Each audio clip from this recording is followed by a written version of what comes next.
This is Honors Algebra 2 Pre-Calculus. We're doing 9.7 in Pre-Calc, which is probability. So I'm on page 673 in the book. So the probability of some event E, right? So PE, probability of E, or P of E, is N of E over N of S. And let me explain what I mean by that. And this is the exact notation in the book. I'm going to explain sort of logically the way to think of it instead as well. So this N, with parentheses E, right, is the number of outcomes in E, like in event E. Right, the number of outcomes that this event, whatever event we're looking for, happens, right? That you win the lottery, that you get an A on your test, that whatever, right? And NS is the number of outcomes in the total possible sample space, meaning everything that could possibly happen. How many elements is that? So the way that I've always thought of it and the way that I was taught when I was younger is that the easier way to think about it is that the probability of some event E happening is the number of favorable outcomes, meaning the total number of ways that this could happen, divided by the total number of outcomes, period, right?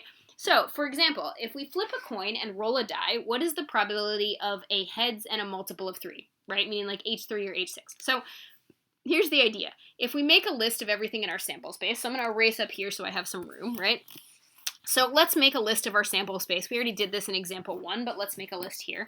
So my sample space, if I'm flipping a coin and rolling a 6-sided die, is heads 1, heads 2, heads 3, heads 4, heads 5, and heads 6, right?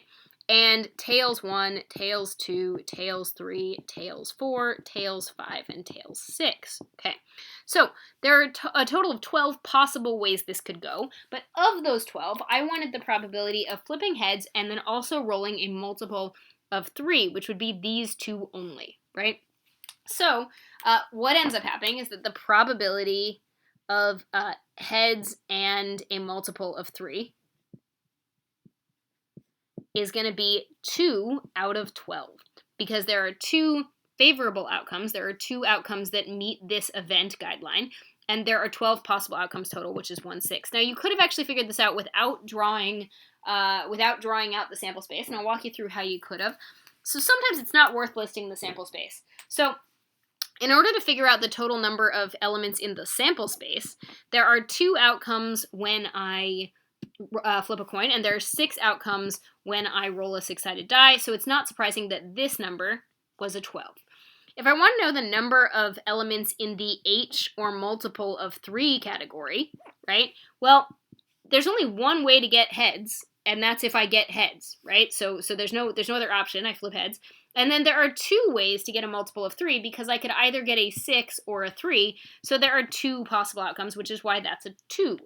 So you can either write out the sample space, which in cases like this with a small sample space are totally worth it, or sometimes you end up using that fundamental counting principle to figure out how many possible outcomes there are because it's not worth writing out the sample space.